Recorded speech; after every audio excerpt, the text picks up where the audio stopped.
Everywhere I look in 4v4s, they be. Ayyubid's making a return once again, and once again, they are into the Ayyubid's Desert Raider spam. One and all, welcome back to AV4 Action. We're back for more of this $1,000 4v4 tournament elimination series, and the Japanese are on the verge of being "This is Sparted" into the well.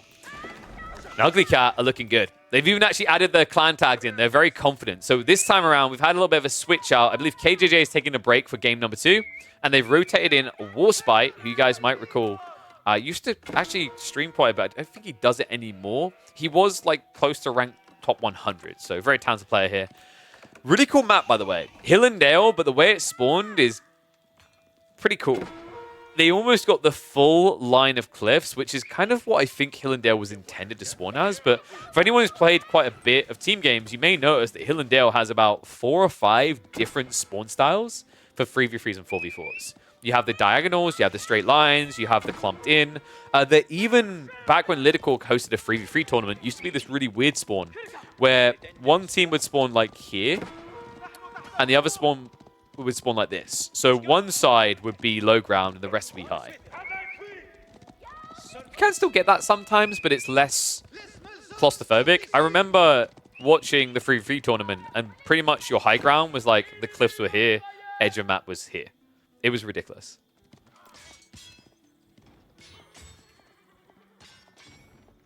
So, running through the civs, we have got double French, but everything else is different, which is quite rare, actually. We did also get a difference in bans. AI was able to get his hands on the Mongols. Mongols that in game 1 was banned by both teams. The other interesting part is that Abbasid was picked rather for Mongolian Heights on both sides. Hasn't been touched here. I do really like this comp, though. What I'm not a big fan of is when DQC goes Council Hall. And that's why I've got a bit of a smile on my face and a thought that we might get game 3 here. Because, folks, this is the play. Abbey of Kings is what you want to be doing as English when you've got double Cav civs on your side. This enables the French Knights to get healed up as they fight. And then that also enables the Desert Raiders. On top of that, you could have made this even better with a Dervish play. They obviously went the way of Ayyubid because the King heal should be good enough. Yeah, this stuff is so underrated. I'm actually really happy that DQC's learning because I think he's been way too stubborn with his Council Hall builds. I kind of get it on more exposed maps because he wanted the Council Hall to protect himself with crossbows when he rushed up. But on a map like Hill and Dale, your base should be hard to breach. So you shouldn't need as much defensive power. You want aggro power. And that aggro power is looking like it may be able to pay off here. Look at this comp, guys. This is so healthy. We've got greed on the west side, and we've got aggro from the east. The Japanese are wasting no time.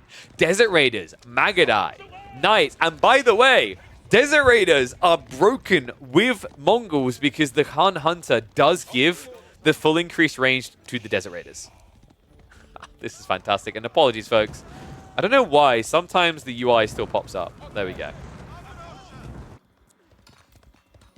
At this round, I'm going to have to just create an entirely different scene. So, how do we get out of this ugly situation as Ugly Cat? Well, they've got 2TC Chinese, which can end up being quite greedy. He does have the Barbican defense, but is retracted. Japan, of course, is rushing Castle Age. Baltoon is now just rushing into Onamusha. Makes sense. You see this a lot. It is a bit tough playing Onamusha into Magadai and Desert Raiders, though, because you counter heavily armored units, and there aren't any. Right, bar the Knights. But the Knights can just stay away from you, and you can trade out with Magadai. That's not going to be favorable for Onamusha. He does at least have the extra range, though, right? So if he kites it correctly, should be safe. But that's where the Khan Hunters make things more tricky, right? Brings the Magadai up to a fairly healthy 4.5 tower range. Yeah, I think the thing that Baltoon needs here is Gaburia. If he doesn't rush Gaburia, what will end up happening is the maneuver speed arrow will get the gap close. On top of that, remember, Magadai can fire and move, but for the Onamusha, there's going to be a start step, which means they're not going to be moving for a moment in these fights, so the Mongols can always get closer. Second player up on the side of the Japanese. No third player coming just yet. This is deceptive. Remember, this tech thing isn't happening for Mizumi. It's just a bit bugged with Ayyubids right now. Because, you know, who would want to play Ayyubids in team games, am I right? Tempo Civ. Wouldn't want to do that. Oh, wait. Desert Raiders are actually quite good. And I wonder what the tier list would actually look like for team games. I think absolute top tier would be Abbasids, HRE, Ayubids, Mongols. Actually, no, French, like French as well. So those 5, absolute top. Jeanne and Rus would come just below French, wherever you put them.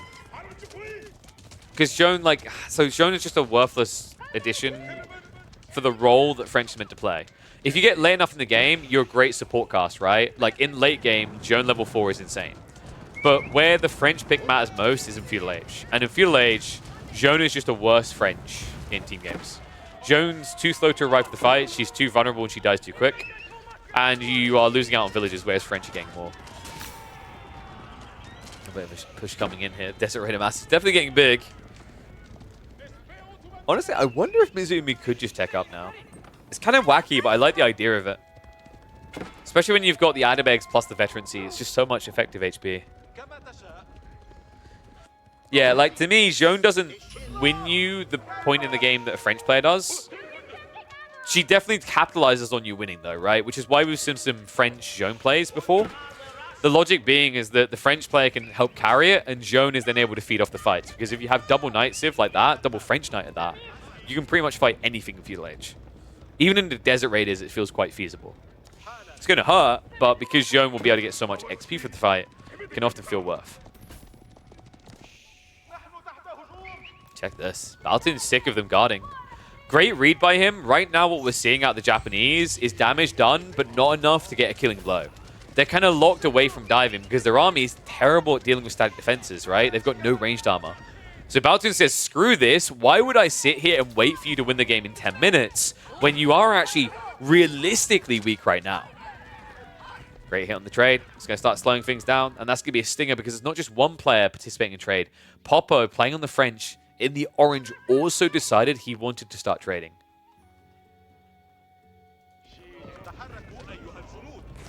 Bit of a miss micro there. Warspite desperately trying to get the walls up.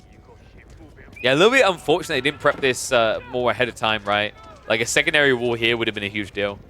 I think when you see that this Magadai Desert Raid is coming, you just essentially have to turn your base into a spider web. Jugunu Backstab is coming in. Cool idea by CHB, actually. Remember, Jugunu can do very well against both these unit types. No ranged armor, right? So when you're striking into them, you're doing 12 damage. Night Mass is at least building. So it looks like they're just going to essentially trade out some Jugunu, let the Knights keep building. Behind this, the raids have been hitting, right? Like, Balatoon is still lingering around the backside, and because he has the Kaburiya, you can't gap close him with French Knights. This is so infuriating. Like, you're age free, right? But even with raw bloodlines, you can easily get whittled down by this force. Is Onamusha meta for Japanese team games? Yes. Most definitely. Because if you think about it, your teammate playing French will have already scaled Knights. So do you really want to build the same unit to get countered by the same thing, or do you want to build something else? Makes sense when you think about it that way, right? Even more true when you're playing against camels, because yes, Onamusha will get their damage reduced, but if you're attacking, say, a knight, the camel's damage reduction isn't going to impact your bonus damage. It's only going to hurt your base. It's smart. Like, I think Onamusha... The other thing as well is when the map is so big, raiding cavalry is just better, right? Mounted Samurai can raid, but I always look at Mounted Samurai as they're meant to actually win the main engagement as well, because deflective armor is that good. Onamusha is a raiding civ, right, and a raiding approach. It's kind of like when you build horse archers, which, by the way, we're actually going to be seeing out of purple. Warspite going into them now. I believe DQC. He's going H4. What did I say about Diakusi, guys? This is the most Diakusi thing of all. And it's going to be a Berkshire. Yeah, in this type of game, I think we've highlighted this before. In team environments, Wingard kind of sucks. It's okay. There are situations where it works, where like if you absolutely do not need a defensive landmark, great, just build it. The reason why Wingard kind of sucks, though, is because these premium unique units are all infantry based. And the maps are way too big. So unless you're going to build a Wingard next to the enemy base, which how, why, when did that happen, you're going to have way too long to wait for your troops to arrive. And English already have that slow-moving army issue. The bigger issue on top of it, though, is that 6 units every X seconds doesn't make that big of a difference when the armies are 4 times larger, right? So when the fights tend to snowball one way or the other much quicker, this idea of creeping 6 and creeping 6 and creeping 6 and creeping 6 and gradually getting up to, say, 40 footmen or 50 rangers is much more difficult.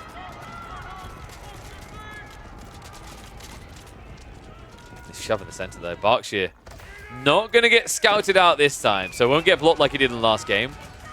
Stone walls are also starting to come up, so it looks like it's going to be much harder for Ugly Cat to breach in. Royal Institute is now coming in from Knock Knock. Knock Knock, who has got 20 knights at his disposal. And you're noticing the range dynamics are shifting here. Mizuumi needs to tech up.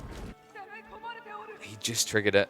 Still a minute and 40 seconds away, and he went military wing here, which means his economy is still actually quite weak in the grand scheme of things. Kuroya also just giving so much value for that chase down we talked about. Just difficult for Popo to stay out of range of it. Nice in the meantime, we're at least able to shove everything behind the walls. The Juganu will scare them off, and I think what we need to see here from CHB is double ram to break in. This is his role, and I hope he realizes it. He's got 3 teammates running cavalry. There's only 1 person on this team right now that can build into siege weapons on the go, and it's him. Ayyubid economies in team games feels like one of the worst. Well, the reason it feels okay usually is because Ayyubids are able to efficiently trade, right? Desert Raiders are some of the best traders in these situations. That's why it works so well. So yes, Ayyubid eco may feel bad, but you have to look at it the same way you would a French player typically. Is like, what has he been able to do with this space, right? Like, you say that the Ayyubid eco looks bad, look at Knock Knocks.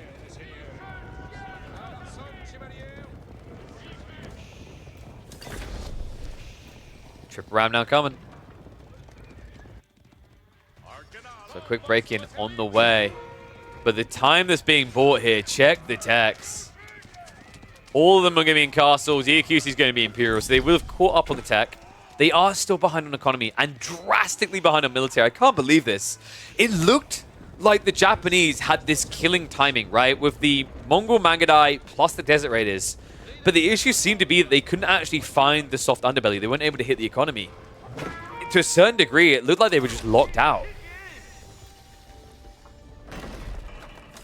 Now, a tricky predicament here.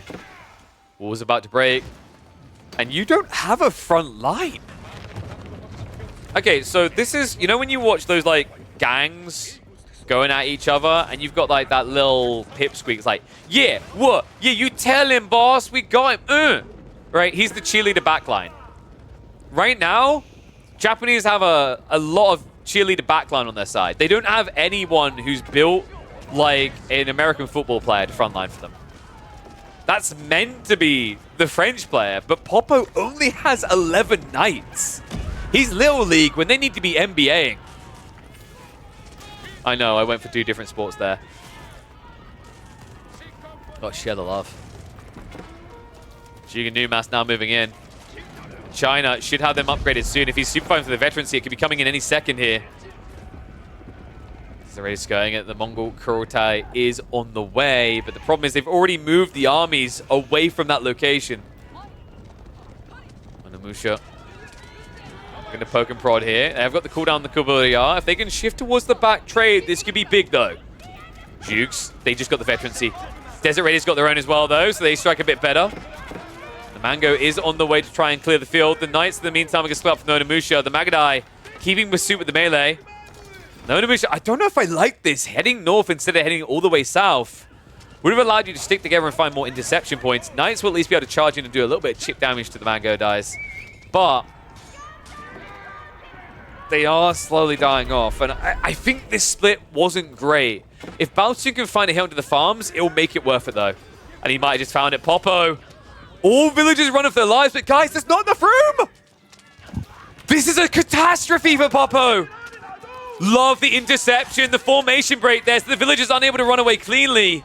Onamusha will find their targets. No textiles for Popo. A little bit greedy standing his ground like this, but Baltun knows it's worthwhile for what is now over 100 economy lead for Taiwan plus Baltun. The Knights also moved back across. They are still alive, so Behind this, we now have Warspite, the Rus player, going up to age 4. And I hate to say it because I feel like I'm piling on him, but you can't ignore it here. I think you guys know what I'm going to say is, what is Diakusi doing? What has been his proposition? What has been his provision? What has he provided to this? In like 10 minutes, he can provide something, right? The hand cannoneers, the men-at-arms are building, but this is fundamentally not just an issue with Diakusi's playstyle, but I think also English in a lot of cases when they're played like this. This is why like there might have been justification to go Windguard instead, because he could at least flooded raiders to build an army for his teammates. But he went King's Palace. He went full greed, right? He went for relics. He didn't build any military buildings whatsoever. And although he may be able to eventually provide, what's the damage by that point? Like, how are we in a game where he has 90 eco after being greedy, and Warspite is at 135? Right? And he's now imp as well. And he can build knights, he can build Streltsy, but notice he's not building Streltsy straight away. He's going Cav, because right now, dynamic is important. What he can do, however, is set up a proxy base here and switch into archery range.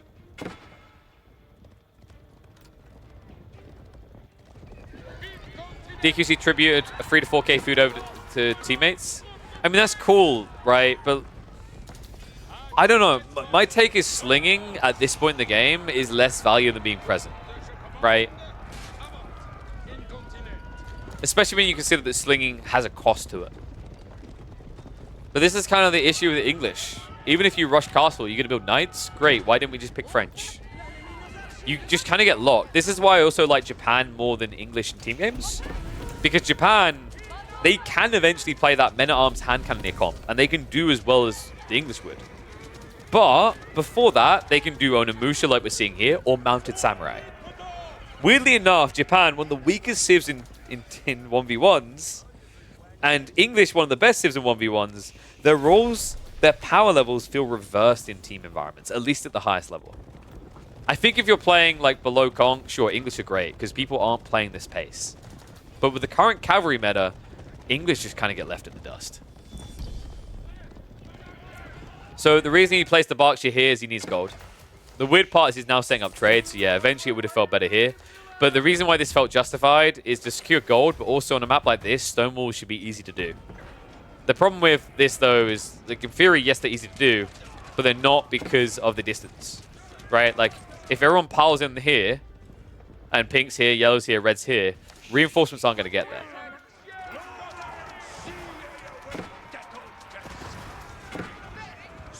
I don't know, man. I think Diakusi, maybe his English could work in this format if his position was different. I don't think being the flank player works. He needs to be in the center. This is always the case when you play infantry civs. If you're in the center, you can react. Which is really good for English because if there's some early cheese plays, Lombos are really good to counterattack.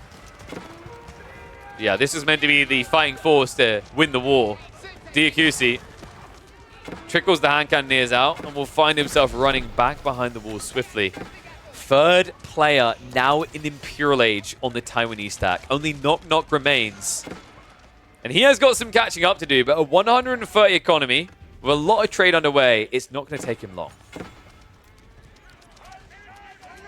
And yes, Ottomans in team games will do Mass Sipahi. Ottomans are actually pretty good in team games. You do Mass Sipahi, you create a funnel environment, as in you like wall size, you push in one direction, and then you switch into Janissaries, because the current meta is cavalry civs, right? So if you can do enough in the early game to get to the late game, Janissaries completely counters the team game meta.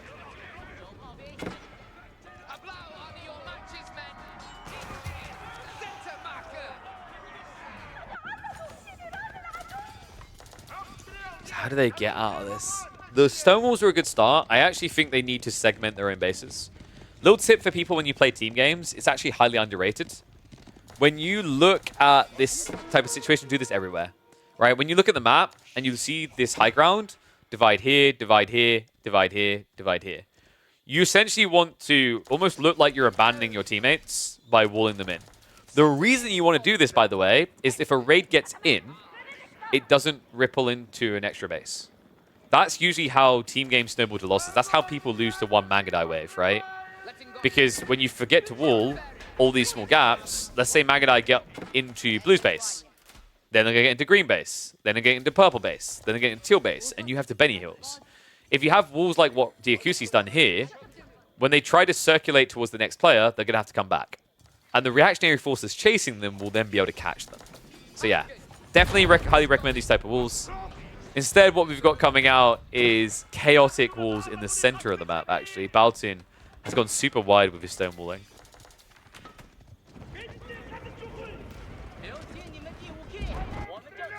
Not now on the way with the red pass. So we are getting a forward one as well. Magadai Dive's going to come in, but nice garrison into Warspite's Keep to keep most of the villages alive. AI just not able to do enough damage, not able to hang around long enough here. So back to what they go. Popo now diving in himself, but it's going to be cancelled the keep. Knock, knock. Not able to stay here. Good reaction, though. Good judgment call, right? Red was creeping in, but the Orange Knights is the biggest problem of all. It's going to be a cancel keep for CHB. The Kurotai has moved in. There might be hope yet for Team Japan. The trade is no longer being touched. The eco is starting to recover, and their military numbers are looking good. In the meantime, Baltun still on Onamusha, has elited them up. He's got the Uma Bannerman. He's hitting for a lofty 21 damage base with 12 extra against heavy. Pretty good here. But I think right now maybe the issue for Ugly Cat is the staggered format there. One by one they go in against multiple players. So one by one they can die. Baltun has queued up 30 more of these. He has 68 Onamusha. I thought maybe we'd see him switch hand cannoneers, but he seems to just be raw sending it into only the ranged ladies. Pretty cool, actually. Like, I'm kind of surprised by how impactful they're feeling here. Usually Onamusha feel really unwieldy. The worse attack speed, the hitbox size, the mobility becomes like a disadvantage when you're clambering over yourself, right? Because they are glass cannons, but it's working out pitch perfect here. The biology has definitely paid off as well, up to 114 HP. The Uma Bannermans are huge, remember, because you have high base damage. You add the Uma Bannerman in for an extra 15%, and you are just blitzing it through your opponents. Like right now, Baltun is basically carrying these fights. Needs to, the rest of them need to catch up. And hello, Freya. Yeah, do you want to ride a pony? Yeah, I can't afford one. I don't see enough people subscribing in Twitch chat right now. Sorry. Your turn. You go play. Go play, mummy. All right. All these mummies have to win a war before they can go home to their kids, though. Onamusha mass is still looking good. 67 plus being maintained. And in the meantime, behind this, look at the base being set up. Warspite is starting to boom his full production. And we do have more and more horse archers coming. I think actually Warspite would benefit from Streltsy switch up. You can justify it because you're fighting into a static player, right? English are pushing infantry.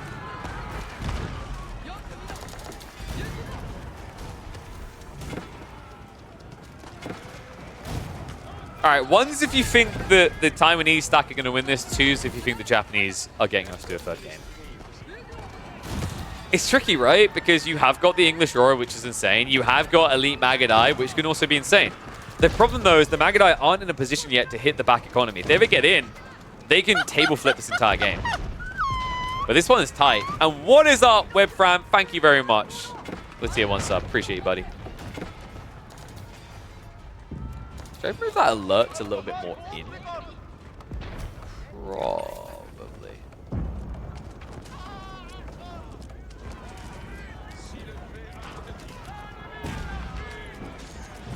Yeah, CHB has kind of been letting down the team from a military standpoint, right? Because he's eco-booming.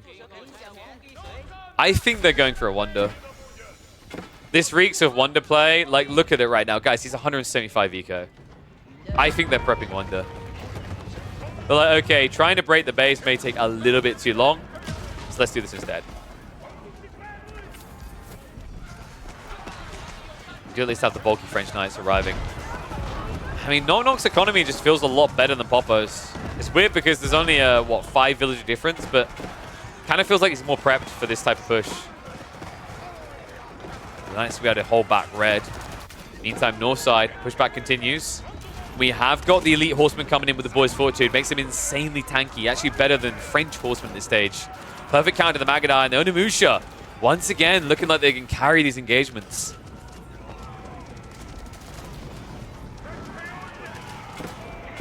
What CHP could do, but it would sacrifice the idea of going for a wonder, is he could creep keeps. Okay, no, he just deleted 30 villagers. I think he's going to commit now. And you can see what's coming. It's the hand cannoneers. Yeah, kind of crazy, actually. When you think about it, the Taiwanese stack prepped for a hand cannoneer transition late game. They have 3 of the absolute best civs at building hand cannoneers in AoE 4. They've got the Chinese that have the extra range. They've got the Rus that have the cost efficiency and attack speed increase of Streltsy. And then finally, they have the Japanese that have one of the highest base damage levels achievable because of gunpowder tech plus the UV bannerman. This is a really cool strat. Well, French won't build hand cannoneers, they'll just build arbaletier posted. Because arbaletier are even more cost efficient, right? They're too good to pass up. To be honest, like, I don't mention French there because the French player, even if he could build arbaletier in a team game, he's only going to build knights. Even if 3 players on the other side were building spears, they'd still probably build knights. They just can't help themselves.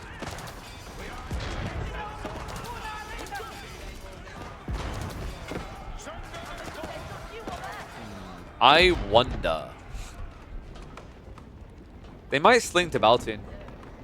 Baltoon realistically is the most likely to build a wonder, guys. Because remember, when you're playing as Japan, you're gathering from gold and you're getting stone as well. So you're not just needing stone outcroppings, gold outcroppings get you there as well. Dude, there's just so many things that make Japan feel really nice for team games. They have their weaknesses, right? Their early game eco is terrible, but they can definitely make up for it in the late game scenario as part of a team.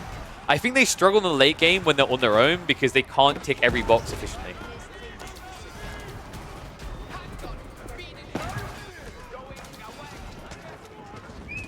We're getting close to the point of Japanese being stuck on the high ground, right? Team Japan is starting to give way. Onamusha just diving deeper and deeper. Kind of crazy just how good these Onamusha are at trading out here. 18 damage compared to the 13. Oh, sorry, 16. Although the attack speed is much quicker, however, the difference in range does matter. The Khan Hunters is giving a slight edge here, but you have to pump out so many of them to maintain that range. Backstab now coming in from the Knights, the Boppo. Looking to pounce, but there's still just so many Onamusha alive. I think he may have mistimed this. Apparently, going to force a retreat, but behind this, we've got Streltsy hand cannoneers being prepped. Baltoon now up to 73 of the ladies on horseback.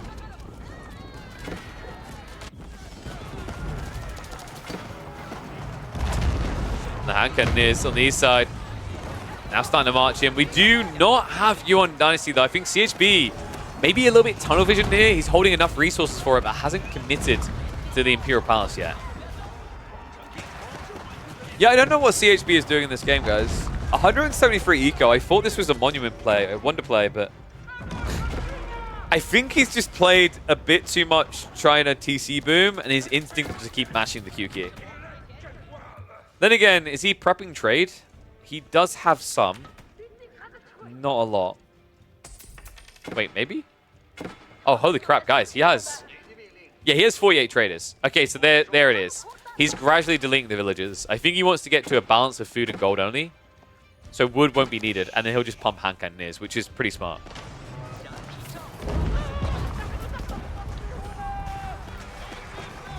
So that tells you the strat is hold out and then go for a non-stop hand cannoneer pump for China.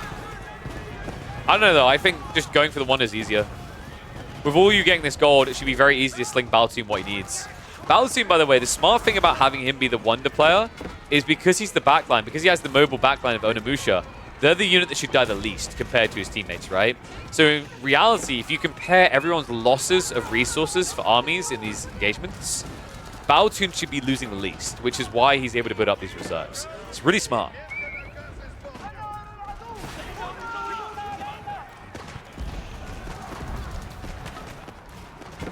You've never seen Japanese Onamusha being that useful and effective.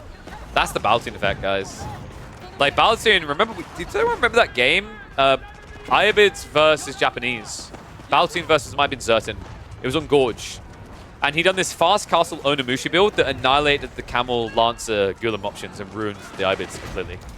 At a time where people were like, nah, wait, dude, you can't win Japanese fast castle versus Ayubids. He found a way. Baltun is a very talented Japanese player. It's funny as well, because I remember, I'm sure you might be saying, he didn't really feel, like, I remember when we were at King of the North, he didn't really feel like Ottomans was a hard counter to Japan when I mentioned it. And then he played it, it's like, oh yeah, you know, you're right. It's just like, he's very talented with Japan, but also he knows that he's got so much more still to learn every day. That's how you become one of the best in the game, guys. It's not by assuming you're the best, it's not becoming the best at one civ, right? It's about always being aware that there's more to learn. And Baltun has been phenomenal for that.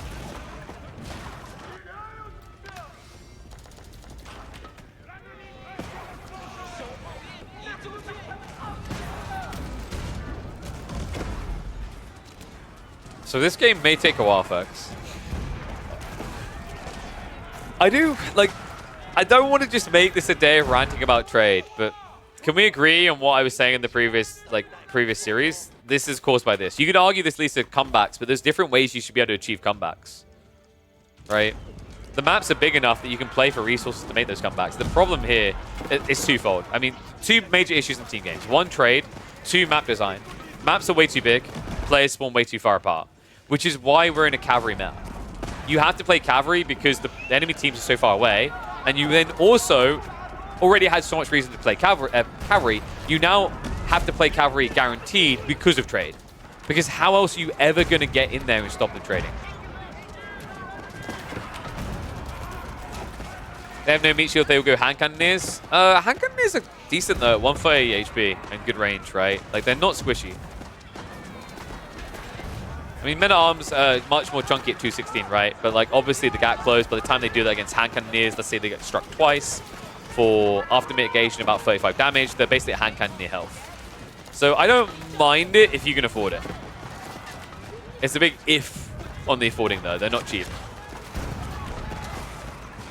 Also, Streltsy are really good to a certain degree at frontlining because they bring out the Bardishas. And Bardishas hit a lot harder. In fact, if we get up here, you'll see. Look at that. Barely any slower attacking, but doing an extra 19 damage per strike. And I'm pretty sure Bardish scales with melee tech, by the way. It's just Warspite forgot to get the extra levels.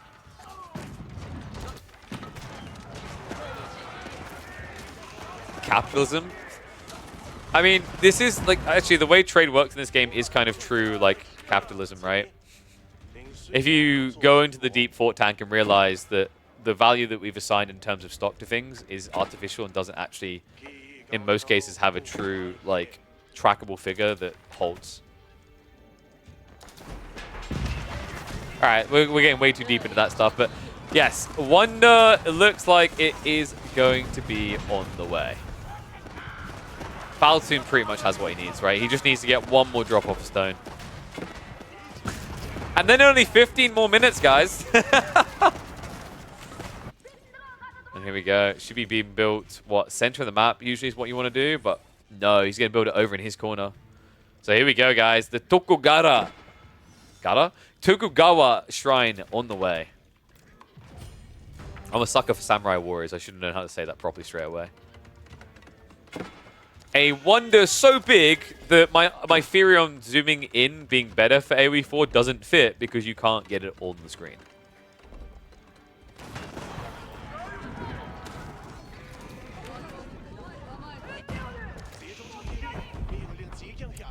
Guys, that's the highlight. This Japanese player makes Tokugawa look like an underwhelming master of Japan. Boom!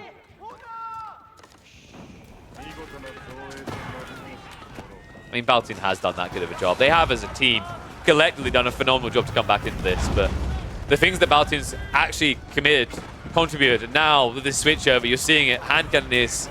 It's what we warned about. The threat is real, guys. Look at that damage. 48 per strike. This is the power of Japan and gunpowder. You get your standard gunpowder tech, you're on par with others, but then the Yumi Bannerman gives you 15% more damage on your 42 base. almost a second gunpowder tech. Actually, yes, a second gunpowder tech, because it ends up being 6, right? And gunpowder is 7, so it's just 1 off. Insanely powerful. Mass bombards coming in. Oh no! What? Mizumi, not like this! He's wasting time, he's being baited. That's siege armor! He's doing no damage here, and the mangonels might just kill him off. Oh my god, he gets closer, but look at the clump. Mangoes. I think they've got the adjustable crossbars as well, so a bit of a better reload. So good trade there, actually, for Warspite. Those bombars getting hit for 1 damage. Actually, I think it was 2 due to gunpowder. Nope, just 1. I'm an idiot. I keep forgetting there's 50 armor now. I can't believe you even tried that. Brutal situation here. Remember, Warspite, it's not the, oh man, but yeah, he lost 2 bombards in return. No, no, no, no. Those are being discounted by 20%.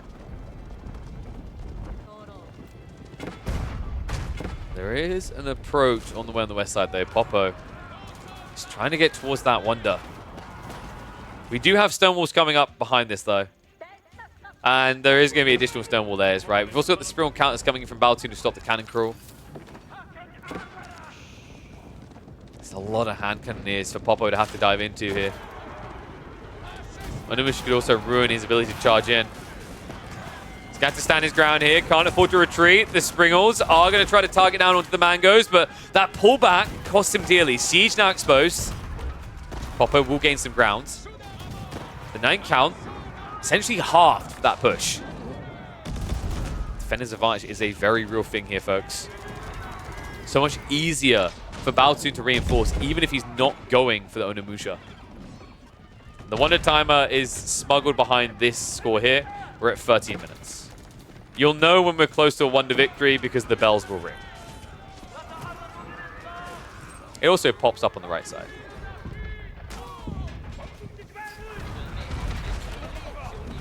So if you're wondering why is red not contributing on the west, why is yellow slow to respond to the west, it's because if you go to the west side, green will breach force east. This is the dynamics at play. Same with blue, right? Like, they will just come into your base. So it's kind of like, yeah, you might stop the wonder, but then if you lose 200 economy, is it worth it? Oh my god, though. These Onamusha are just carrying this. The funny part is there's no Uma Bannerman, right? This could be even better. We've even got Rabodaquins now. He has the front line with the range, but it really doesn't matter if Rabodaquins are here. An absolute massacre. Unbelievable.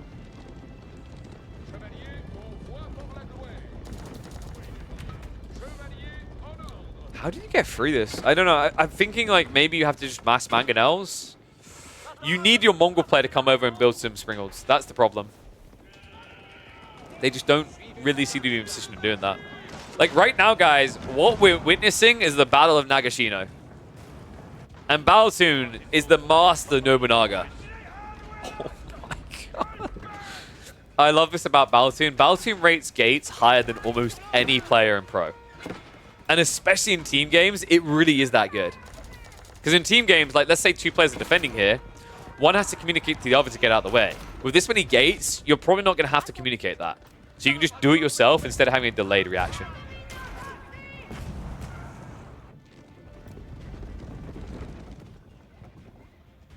Horseman? What? You think Orange should be going Horseman? The problem with Horseman here is the Robotiquins now.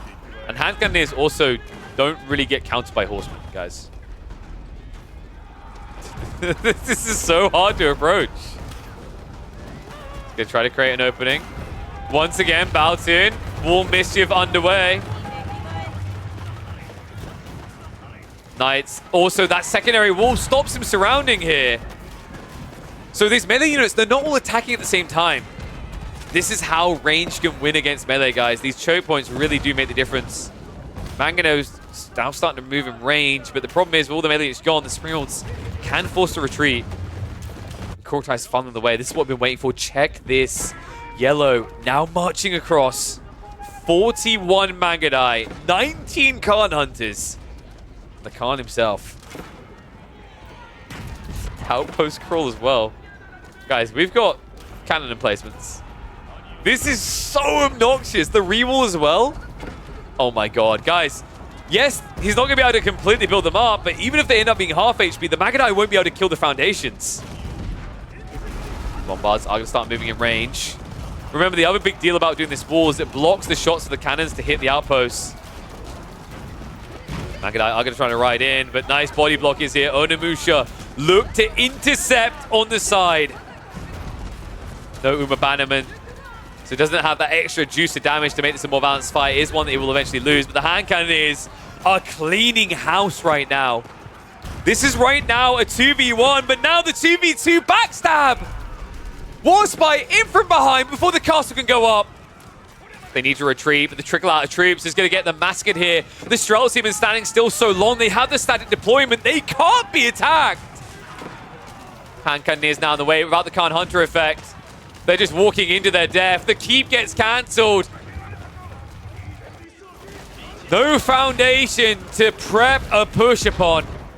East side, at least, it does look like things are going better for Diakusi and co. Gaining a bit of ground into the center here. But remember, he is far, far away from the win condition here. We are now 8.5 minutes away from Taiwanese domination.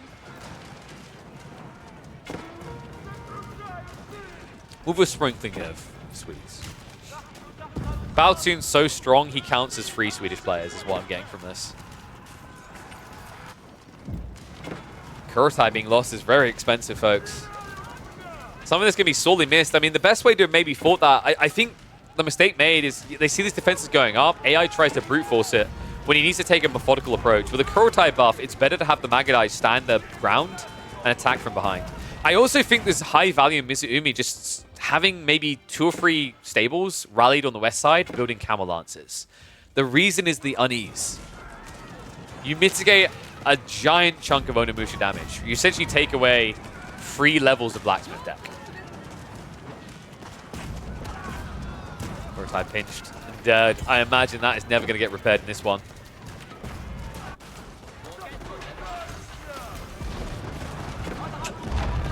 Yeah, I'm quickly struggling to see the way. I don't think it's as much them playing terribly as it is just actually the Chinese squad, the Taiwanese squad rather playing really, really well. There's some small micro adjustments at this stage that would definitely help the Japanese, but even with that in mind, it doesn't feel like it's enough. Oy, oy, oy. What a game, though. I mean, credit to them, the Japanese looking like they're going to be eliminated here, but they put up one hell of a fight. Really were quite close to making it work. It feels like now it requires a miracle. We've even got Warspite going back into the Horse Archers. Gallop, pretty cool, right? Gives you that mobility so you can pivot west and east quite quickly. You want to know how many Knights Popper's lost this game? 38 more. Right in again. The Mango Smash, though. He's frontlining with the range. It's just important to keep the Mangoes alive because look at the reload. Look at the point right here. That small funnel denies any assistance from the Mongol hand cannoneers. How do you compete with this? How do you get beyond this? Because the other issue is you can't lean too much harder into siege yourself. Remember, there's Rus in this game. Springles with banded arms outranges everything bar Mongols. The issue, though, is this Mongol player, yes, he switched over into hand cannoneers, but he still never thought about adding in his own Springles that would get the extra shutter trigger range, putting them up to 13 tiles. Yeah, I actually think that's the big difference maker. Like, earlier on, the blame can be put on, like, the way that English were playing the early game. They weren't present. But at this point in the game, if you see Siege, and you're playing Mongols, you should be like, who are you? Who are you to do this to me, right? You need to act like royalty. You need to act like you're Marine Lord winning all the lands, right? You think you can just come in and build siege against me on Mongols? No, you shouldn't be able to do that. But I think at some point, things got tunnel visioned and they forgot. Because with all these Springles, with all these Mangonels, Revoltiquins, all the siege of Baltin, there's no attempt to try and contest it directly.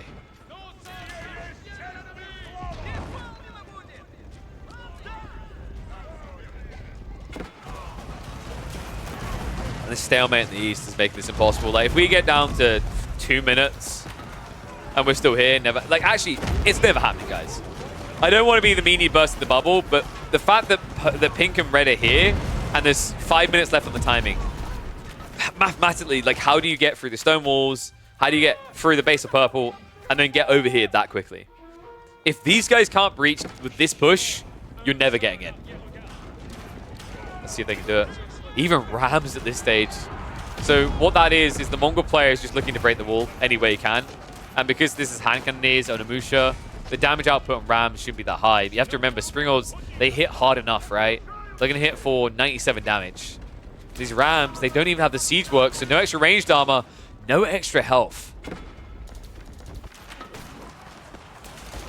And yeah, agreed. Like, this looked like it was going to be over by 20 minutes. Credit and props to the Japanese squad for trying to claw back in the way they did. But it does feel like we're approaching the undeniable reality of this game quickly.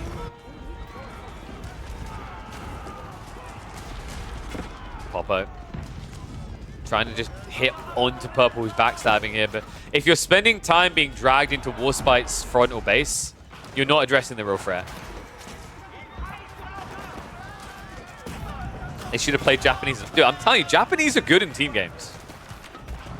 Obviously, Byzantine is built diff, but seriously, if you can get to the late game, because the problem is Japan feels weird when they try to do melee and ranged in the late game, and you can't usually just do ranged, right? Because you're not HRE, you're not China. China can do it because they have movement speed and range, and HRE can kind of sometimes get away with it because they have movement speed. But for Japan, you have damage. You need someone to front line, or you need to stay at the game that can justify it, like team stings. That's what made Japan look good here. Japan is a different beast in team games. In 1v1s, it's about fast castle to overwhelm.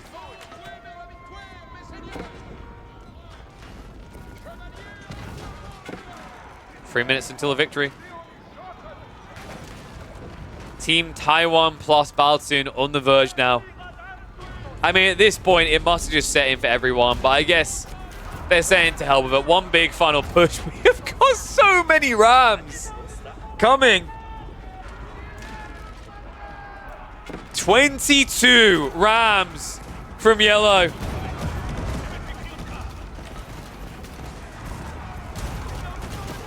Baltun now up to 74 hand cannoneers. Barely any economy left in reserve. He knew this push was coming, and he already prepped it. Rams, I mean, even if they don't get killed, how are they ever getting around all this? The body blocks are real here, folks. The army's already being decimated. They have to react to the east side. That pull by Warspite has bitten off critical time, which Team Japan do not have. Walls go down. 2 minutes until the Wonder victory is complete, though. Another break on the walls. The Mango Smashes are coming in, though. 3 of them uncontestable right now. The night count down to just 8. Hand cannoneer mass behind you is about to be targeted by the Mangonels, and that should be the wipe of the army to wipe them from this tournament. Ugly Cat, aka the Taiwanese plus Baltun stack, keep the dreams alive in Fields of Blood with a 2-0 victory. And we will be saying a sweet farewell to the Japanese players, AI, Diakusi, Mizuumi, and Popo. They put on one hell of a show to round this out. But in the end, it simply wasn't enough. Let me know what you think about these games, guys. Epic 4v4. I wonder if we can still keep this epicness with the trade being nerfed. I do believe we could. I think it would actually bring more credence to losses.